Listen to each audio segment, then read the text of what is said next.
Ipinahayag ni Senator-elect Panfilo Ping Lacson na napag-usapan na nila ang ilang incumbent at ng ilang incumbent senators ang pangangailangang magkaroon ng independent at transparent na liderato sa Senado. Hindi pa umano nila binabanggit kung sino ang posibleng papalit kay Senate President Francis Chis Escudero, pero nilinaw ni Lacson na hindi siya nagmumungkahi ng kapalit, ngunit binibigyan din ang pagiging competent at credible ng susunod na Senate President.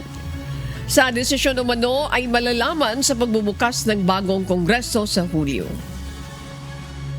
Napag-usapan na namin ito, mga ilang senador, yung mga incumbent ngayon at saka yung incoming.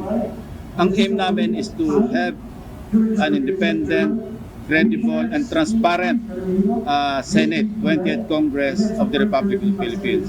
Kaya kung sino man yung masuportahan, ito lang lagi naming ipagdidiinan.